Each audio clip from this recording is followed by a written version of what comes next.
With Lucky Land Slots, you can get lucky just about anywhere. Dearly beloved, we are gathered here today to... Has anyone seen the bride and groom? Sorry, we're here. We were getting lucky in the limo and we lost track of time.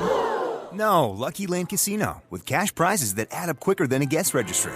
In that case, I pronounce you lucky. Play for free at LuckyLandSlots.com. Daily bonuses are waiting. No purchase necessary. Void where prohibited by law. 18+. Terms and conditions apply. See website for details. So I appreciate you stopping by this morning. No, thanks How's for it having going? me. Pretty good. Staying busy. Good. Where are you at? I'm in Boston, and then tomorrow I'm going down to New Jersey, and then the next week I'll be in Texas for a radio tour and a couple shows. Nice. Just happened to be stopping in Boston. My daughter lives there. She's in Waltham. Oh, we just played there last Saturday. Nice. What kind of venue was that? Tempo, it's like a really nice restaurant, but they have another part in the back where it's a bar, and it's a big space, and it's a really nice stage and a really nice room. It's a good time. Nice. So for those who don't know about you, what type of music do you play? I play country music, and I would call it like heartland country music. How does that go down in places like Boston? I mean, I'm sure it's very well appreciated, obviously. Well, it's funny. People like country music all over, and there are, rural areas all over the country. So, I don't believe that country music belongs to the South. It just has been marketed that way.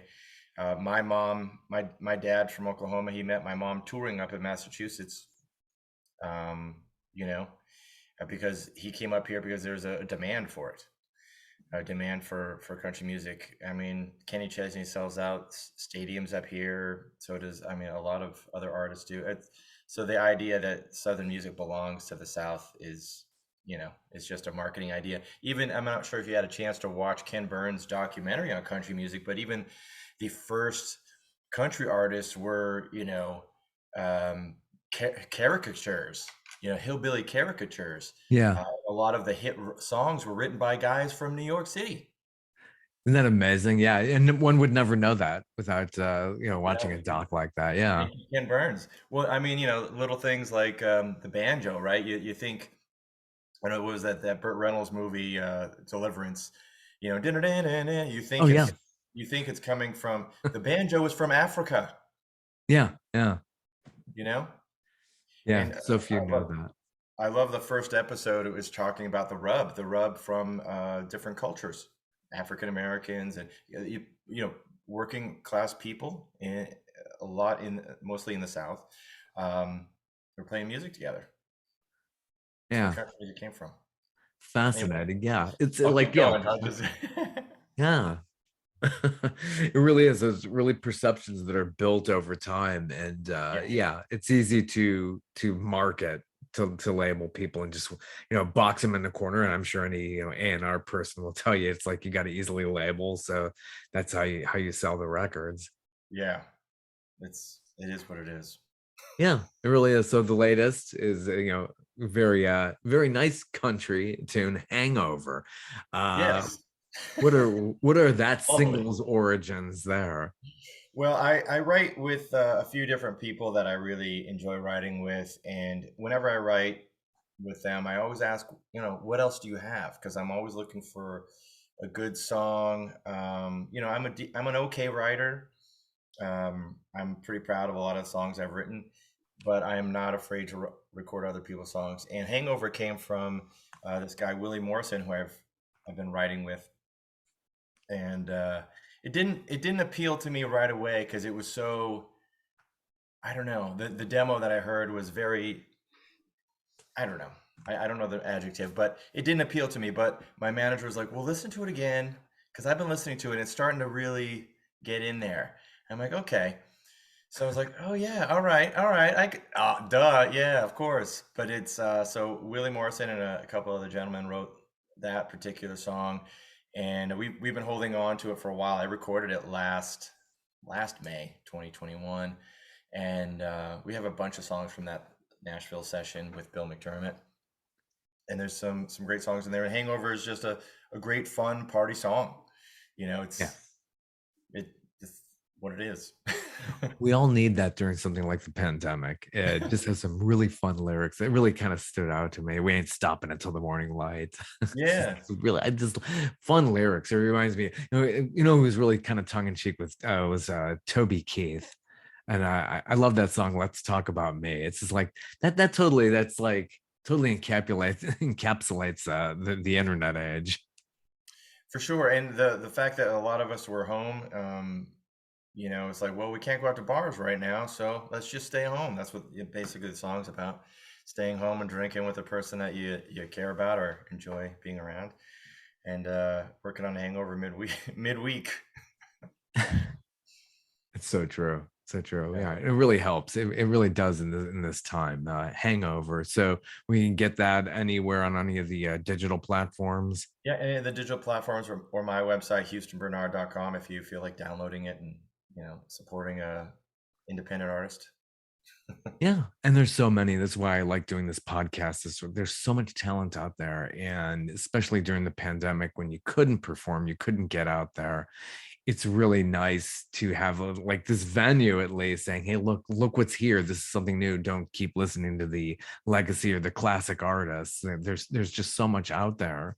There's a lot of great stuff happening more and more. I mean, it's a little more challenging for artists to try to make a living doing it, but it also pushes you to be a better version of yourself and try to improve.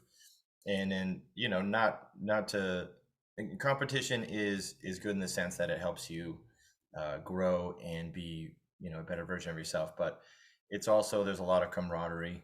The more people that are doing it and they understand, and people are always reaching out to me and asking me advice, other artists that are coming up, and I just tell them what I can tell them, and mainly it's like, well, do you have any advice for me? I'm like, well, do it because you love it, not because you're trying to get famous, because that is just like, it's like winning the lottery twice. It's not Yeah. it's not an easy thing to do, especially the way the industry is built. It's Yeah. it's very difficult. There's very few people that make a good living playing original music. Yeah, that it's really tough. I mean, it's easier to just simply do the covers. That's where you're making the bread and the butter there. But long term wise, you have to establish that identity, and Yeah, you're your own writing your brand. original material is that's the way to go.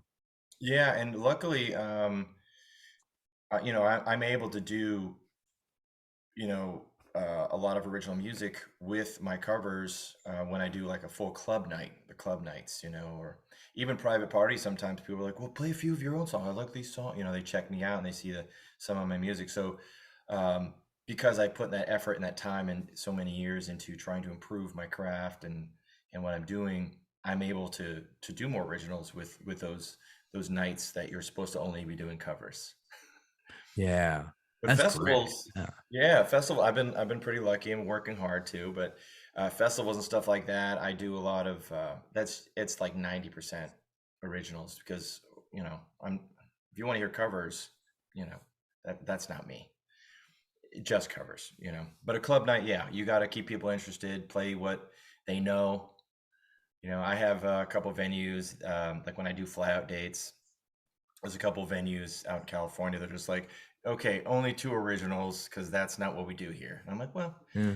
you're paying pretty good. It's not like it's not like, your low paying cheap club pay. So I'm like, well, if you're going to pay that kind of money, well, then I'm going to cater my show to exactly what you're looking for, and Yeah. then I'll throw a couple originals. Here's my new single. Yeah, if you need to go off to the restroom or whatever, you can do that. I'm going to do this anyway. So, you might like it. You never know. You might like, well, it's not just about the music. What I've worked really hard to try to sound good on stage, and it's more than that. They need more than that. The competition is too fierce. It's like, well, why am I going to book you? You're playing so many originals at this club, and you need more of a show. You need to engage people. Yeah. It's the interaction. So I've been really trying to work on, because I want to engage people. I want to talk to people. I want to communicate and entertain them. But I was watching a very short documentary on Bon Scott from AC/DC last night, and they were talking about how he spent 10 years getting better at interacting with the audience and connecting. And it wasn't until he got with those particular musicians that it really clicked, and Yeah, that was that takes time. It really does. It's a lot of hard work. And saying the things to the audience too. Like, what are you going to say to connect with them? You don't want to say something offensive. You don't want to sound cheesy and ridiculous, which I've done many, many years of. Still do. I don't think a lot of people understand, the thought that goes behind even the between songs banter, even with the legacy artists. And you notice they always say pretty much the same thing from show to show. That's right, because it works. Yeah. Sometimes you try to alter it a little bit, but I think the best thing to do is just try to be your most authentic self and as honest as you can. But I think a lot, like you said, a lot of people that have been doing it 20 plus years, they're saying the same stuff because they don't have to say anything different. Yeah. They're loved. They've already done the footwork. Yeah. They've already made their peak of their career, and they can ride that out for the rest of their life. It's so true. And, it just sounds so authentic every single time they do it. It's like, and they probably said the same things thousands of times before, but it's like, it's amazing how they're able to make it sound fresh, like as if it's been never uttered before. That is a testament to their ability as performers. I like how they go, Boston, it's my favorite city. Yeah, Milwaukee, it's my favorite city. New York, it's my favorite city. I don't. Like, I'm a little cynical when I go to a show and they say stuff like that. I'd rather they say something that's a little bit more true, like, Boston, I love, something about it. Yeah, love your clam chowder. I don't know. Just checked out the JFK library. Come on, it's like gonna go a little bit local here. Exactly.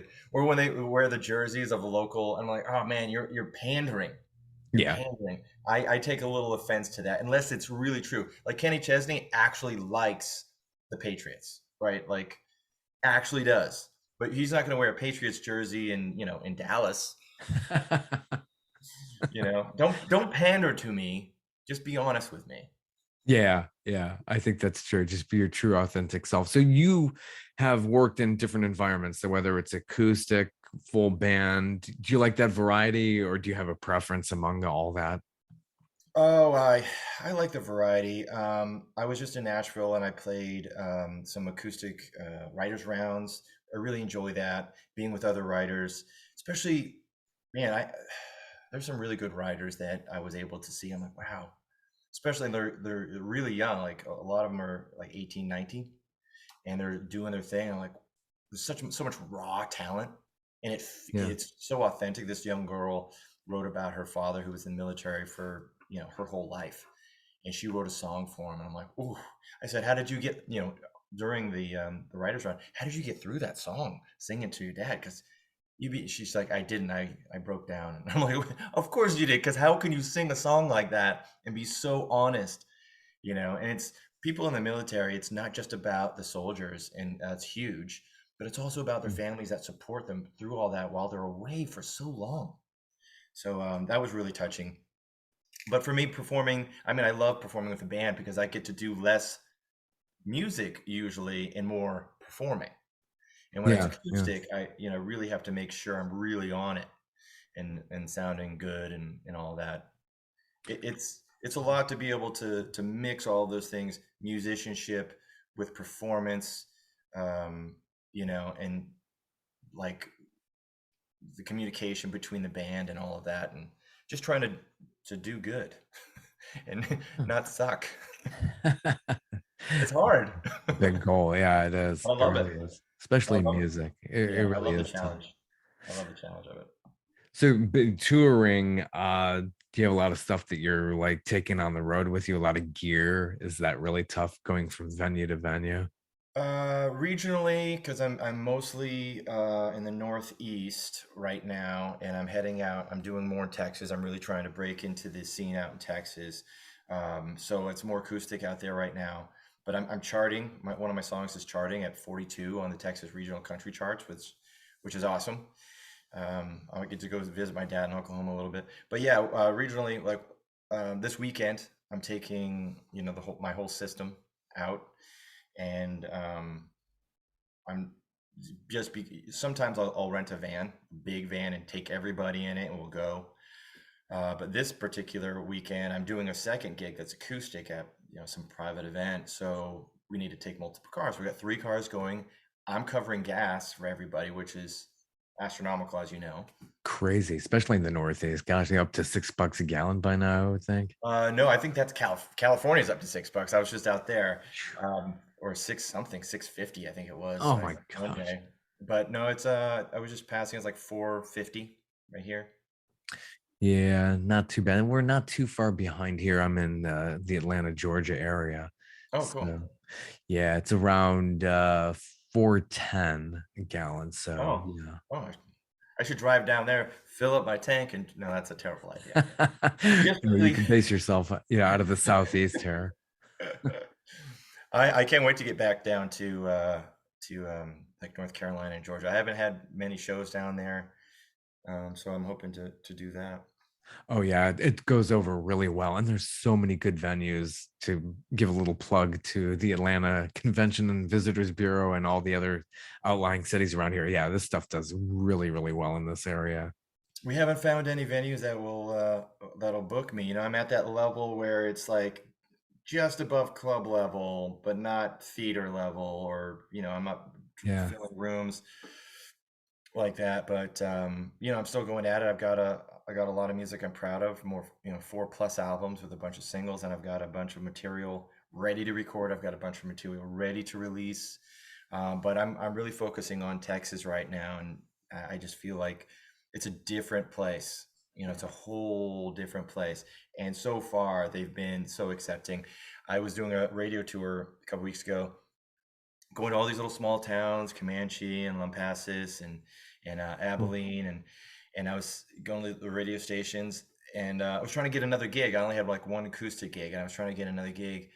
And there was this band that was in Mason, Texas, cute little town, by the way, if you ever have a chance. Huh. And oh yeah, it's amazing little town. I love it. But the radio station's great. They support live and independent music, which is unheard of most around the country. It's like Texas still has that. So nobody go to Texas that plays music, because there's too many. No, I'm kidding. But I met another band that, I'm originally from Oklahoma. I was like, they were listening to the radio station as they were leaving. I was like, hey, I'm looking for a gig. If anybody has a gig, And so they invited me to play and open up for them acoustically. It was like an hour and change away, but I drove out there down to Hunt, Texas, and opened up for them in the venue. It's called the Hunt Store. That's my first official country music show in Texas, and the vibe is a little different. I mean, yes, they love country music in the Northeast, but it's not the same. As it is in Texas. It's not the same as it is in Nashville or even California. It's a very different place, and they listen, and they appreciative. But the band that invited me was actually from Oklahoma, so I was very excited to meet some people from my birth state that's playing music. I probably would have known them if I had grown up in Oklahoma more.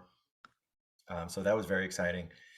And so yeah, I did the show, and actually I'm still in touch with those guys. I like their music too, and just they've been accepting. They've been doing it for at least 6 years in Texas, and they said you can make a living here playing shows just in Texas, and your music would fit really well. They call my music traditional.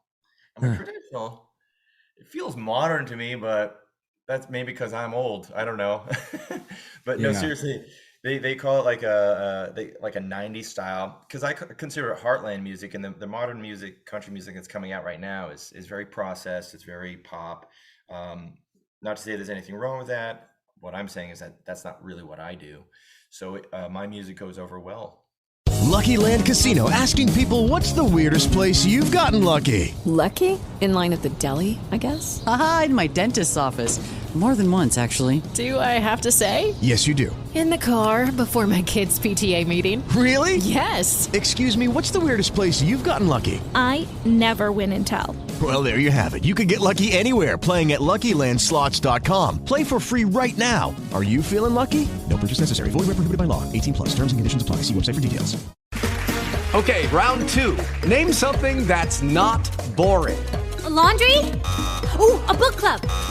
Computer solitaire, huh? Ah, sorry, we were looking for Chumba Casino.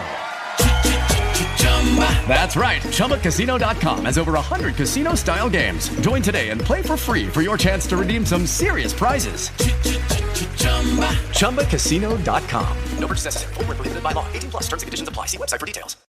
So far there, and I think I'm going to keep pushing. Seems like a lot of that is coming out of Nashville these days. And it does sound very similar between tons of artists over there. It is what it is, it's like every generation needs to have a voice, and they have multiple artists. Because like my style of music, I feel sounds kind of like Luke Combs. It's just very rock, very honest. A lot of, but then you've got like Morgan Wallen, who's also very popular right now. And he's got a mix. It's a little closer to Florida Georgia line with some, he's mixing some hip hop in there and some, modern production tricks and polish, let's call it. Yeah, it's trendy. It seems like it's pretty big at the moment. It's working for him. He's huge. He's the biggest thing right now. Yeah, you really can't argue with that kind of success. It's no, and I feel like, as long as you're being your authentic self and this is who you are and this is what you want, then who cares, whether people like it or if it's polished or if it's overproduced, who cares? I support any artist doing their thing, because that's all I'm trying to do, my thing. Totally. And you started recording 2013, and so you have how many albums and just tons of EP singles and all this time you've been recording?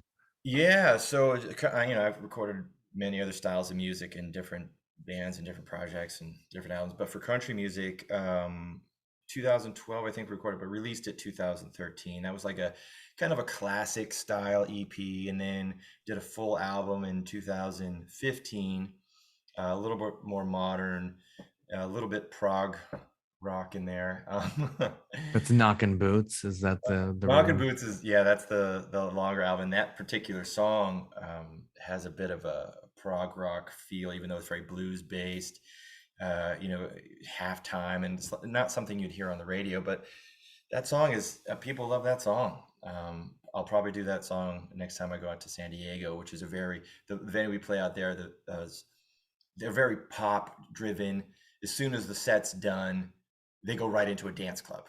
So they want the energy, and Knockin' Boots kind of has that energy. If I'm going to play 2 original songs out there, that I think is going to be one of them. Awesome. And then after that was, what did I name that? Lucky Man, obviously. Lucky Man as another EP. Very proud of that work. And then we got some label interest. I got some label interest, and I started listening to my manager more. It's very difficult to do for someone with my personality, but when I'm in the studio, I trust my producer. I listen.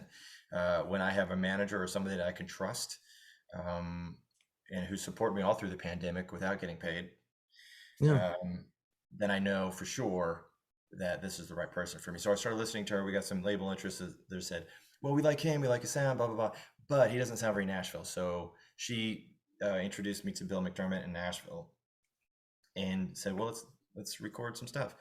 So that's when I went down and recorded the first time. I think it was December 2019, right before COVID, and then I went again, recently. And so I put some of those songs into Freedom, which is kind of the 4th album EP. And then I just have singles, lots of singles. And I'm really happy working with Bill McDermott, and the studio musicians are great. It's quick. Yeah, it's still true to the song. It's cheaper. The quality is much higher. Even though I have a great band, it's a different thing, and it does sound Nashville, but it also sounds me. So I'm pretty proud of the stuff we're doing. I was just gathering a bunch of songs, trying to figure out what I'm going to record next, because I'll probably go back in December. Oh, that's awesome. And it's great to have a great producer. It's somebody who could really understand, make you feel comfortable in that space, and then Yeah. have your backup, your studio people there. So yeah, Yeah. that's a win-win formula. Yeah, well, it was great. The studio musicians, like, they played on so many albums that you've hits that you've known. Like Tim McGraw's keyboard player was in there. The drummer was the drummer for Alabama, who's touring with them. People like, top of their game musicians, and they're just when they're not touring, they're studio musicians. Oh, And they're that's great. awesome. And That they really nail is. it. Yeah. Yeah. So you shared the bill with Luke Bryan and people like that. Sounds like you have a nice roster of people who you've shared the bill with. Yeah, we've Luke Bryan and Eric Church, people like that. We did a lot of side stage stuff but it's the same bill, and then we actually share the stage, literal stage, with like Old Dominion when they were coming up a couple times actually. 2015, Travis Tritt, Montgomery Gentry. Got to hang out with all of those hardworking, talented, successful musicians. And every now and then they would either just be nice to hang out with and catch the vibe, or they would give you advice. And Old Dominion, they gave us some advice. And actually, I just ran into, when I was in Nashville a couple weeks ago playing Whiskey Jam, I Yeah. ran into the guitar player for Old Dominion. We were going to get coffee, and all the publishing. We were staying right in Music Row, and all the publishing. Everyone's kind of walking around and doing their business. And I was like, "Hey." Nice. Of course, he didn't remember me, but it was nice to see him and congratulated him on his success. And he was really polite. And people like that really, when they're really successful and they're good to their fans, and you could tell they've got this star quality about them where they can still make you feel like a human being, even though they've got a lot going on and they're really focused on their careers and stuff. They can still take the moment, the minute, and say, "Well, what are you guys doing here?" Like, you didn't have to say that. Really nice guy. They're Anyway, keeping it real. That's great. That really is. you To got have to. that.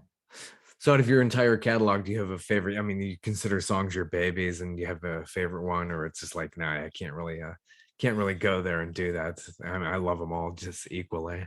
I don't love them all equally. I have some songs that I laugh at sometimes, and like, oh my God, I can't believe I wrote that. And then I have songs that are just like, okay, I can see why I wrote that. And then I have songs that are so true to my heart that, like, my best song that I've ever written, and my most honest song I haven't released yet. It's called "In My Blood," and I've performed that many times, and it's recorded, but I'm not ready to release it yet. I think I'm just waiting to get to a certain level. Hopefully, if I keep, where it's like I put that out and I go, oh, okay, now we get it. Because it's a very honest song. I have a song from my first album called "Happy," that is very simple and very honest, but I love it. Yeah. Yeah. But what else? What else? I mean, "Knockin' Boots" is a fun song to perform. I like to move on stage a little bit. But the songs that I've been recording the past couple of years and working with, American Dream, Freedom, People We Are, those feel very true to my upbringing, and just trying to be a hardworking person, doing the best you can. And I do believe in freedom. I support the Ukrainian people and that idea, and I support democracy for that matter. And democracy comes with a lot of checks and balances, and I think if people alienate themselves, I'm all left, I'm all right, and don't listen to each other, Yeah. that's how we dissolve as a country or as anything. You have to listen. We don't have to agree, but we have to listen. You got to stop arguing. It's such nonsense. It makes me nauseous. And be kind. That's what I believe in. And so a lot of the music that I've been writing and stuff is about treating people as humans, no matter the situation. Yeah. And it's hard. It's really hard. Someone punches you in the face, you want to punch them back. You know what I mean? Right. But that's not always the answer. Why, Yeah, why did they especially take my advice? Because they misunderstood me. And that's what's happening when we don't listen to each other. Everybody's in their own echo chambers. Like, all my friends think this. All my friends think this. Well, won't we meet here in the middle and talk about it without yeah. yelling, without being an ass? Anyway. So true. It's so true. It's gotten really bad the last couple of years too. It's just For sure. I mean, it has to do with, in my opinion, it has to do with people that we look up to. Like, we have to, have good examples. yeah. But anyway, that's the whole thing. But a lot of the music kind of resonates about being kind, and I think that has to do with the heartland music I grew up with, working hard, trying to do the right thing, taking care of your family, your friends, and just trying to bring some peace and positivity to the world. And that's really what I really love about the music that I'm putting out now. Good. And speaking of your roots and everything like that, you grew up in Norman, Oklahoma. Yeah, I was Is born in that Norman, Oklahoma, yeah? and then my dad was a musician, a broke musician, so he had 2 kids, and he rejoined the army, and we ended up in Alaska. So I grew up there for a while. When my parents split up, my mom took us back to Massachusetts. So, and I didn't meet my dad again until I was about 19. I was in the army, and I went down to visit in Oklahoma. I was like, oh, this is a different thing. And the more I got to know about my father and his family, I was like, oh, that feels like me. That feels like who I am. And, I'm a little bummed that I missed out on growing up with my father for a lot of the formative years. Oh yeah, for sure. Not having a father around can really, for any girl or boy or whatever, I always feel like you need both parents or some sort of support. And I didn't necessarily have all that support growing up. So I really dug in deep, especially the last few years, 10 years playing country music, and just try to figure out who my family is, which helps me find out who I am. And that has a lot to do with like the song In My Blood that I wrote, and figuring out, what I believe in and why, and where these feelings and these traits came from. And my dad had, 11 siblings in his family. They grew up on the farm in Oklahoma, and 100% self-sufficient for a long time. I was named after my uncle that passed on the farm when he was 2 years old. Oh wow. Houston Bernard. Yeah, a lot of people think it's a stage name. I get it because it sounds like a stage name. It does seem like that. Yeah, ready-made. Yeah, right. And then Houston is a name in our family. Houston Harrison, 1910. He was actually in Oklahoma. He got shot by a police officer. They had a vendetta against each other or something. So that was my great grandfather. And so, like my great grandfather, George Bitter Creek Newcomb, he's a great, he was a gunfighter. He ran with the Dalton gang and the James gang and the Doolin gang, and he was part of the Wild Bunch. And the Eagles did a whole album called Desperado, which was about the Wild Bunch. And track 10 is a song called Bitter Creek, which is great album. Yeah. Oh, every Eagles. God. Yeah, of course. Every note the Eagles did was perfect. Well, George Bitter Creek Newcomb is my great grandfather, and they wrote that song about, which is pretty cool. I didn't find that out until a few years ago. This awesome. Canadian country artist told me about it. And I was like, oh my gosh, I didn't know that album was about, my family. Yeah. How crazy is that? And it's so universal. Like, God, you would think, this is the old wild, crazy West. So it was about a shootout in 1895, I believe. That's what Bitter Creek is all about. That's interesting. Yeah. They shot him in his sleep. I mean, there's a bunch of different stories, but in the song I wrote, it's like, I actually said they shot him in his sleep. They did. He was sleeping in the barn, and the brother of his girlfriend came out. They were trying to collect. It was a $5,000 reward, which, as you can imagine, $5,000 back then was a lot of money. Insane amount, I'm sure. Wow. Yeah. Crazy. I mean, crazy. They're breaking the law. I can't condone all that, but it was over 100 years ago. So time heals a lot of those wounds. I don't know all the details. I wasn't there. It's so true. So your dad and uncle were into music, and they got a little bit of a history there. Yeah, my Reba McEntire recorded one of my uncle's songs, Muddy Mississippi, on her 11th studio album, I believe it was. And my uncle was, my dad sings and stuff, but he was mainly the bass player and support for my uncle, who was, the A-type personality, was pushing everything, and they toured for many years.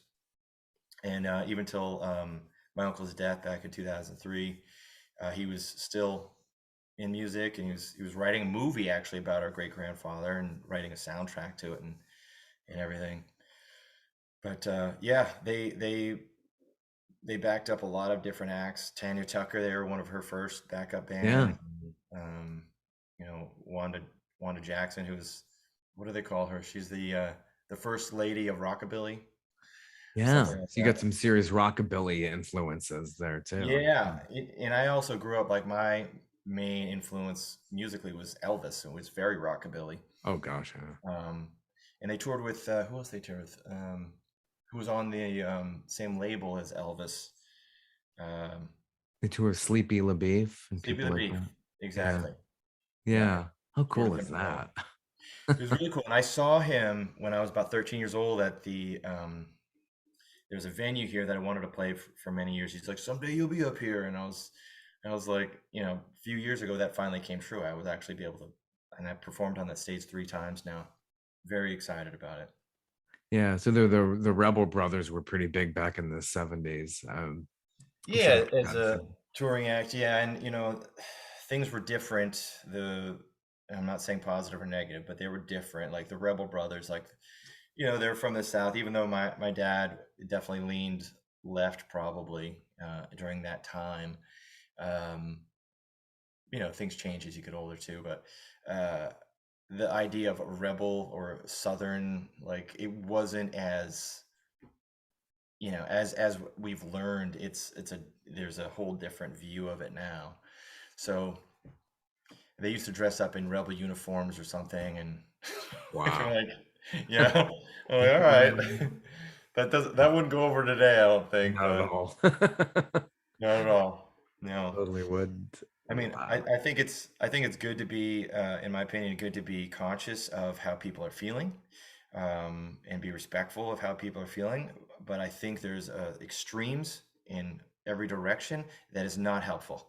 So I think over wokeness, over racist, or over. Oh my gosh, yeah. It's like, let's meet somewhere a little closer. I'm a little over here. I'm not over here. I'm over here. So, and I feel like everybody's feelings and opinions are valid, but let's try to listen to each other, and maybe we'll find something out. Maybe we'll learn something new.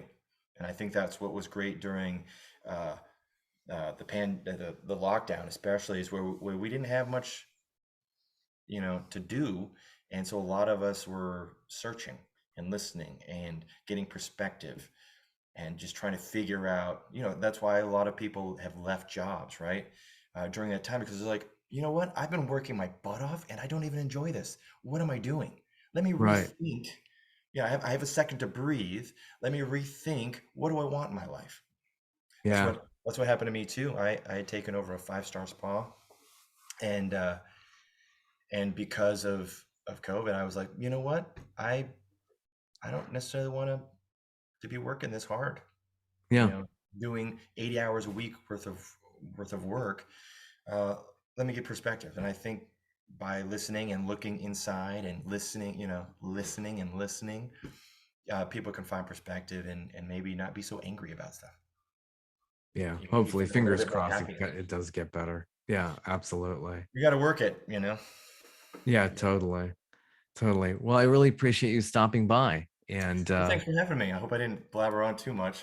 I love it. I love getting in and finding out how all the sausage is being made in these times. So that's great. I really, really appreciate it. And best wishes. And where can we find you online again?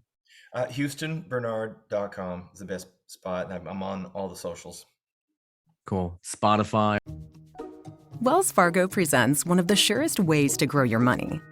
A Wells Fargo CD account, where you can earn a 5.00% annual percentage yield on an 11-month term with a minimum opening deposit of $5,000. Visit a Wells Fargo branch or wellsfargo.com/CD rates to open a CD account and start growing your savings with us. Wells Fargo Bank, N.A., member FDIC.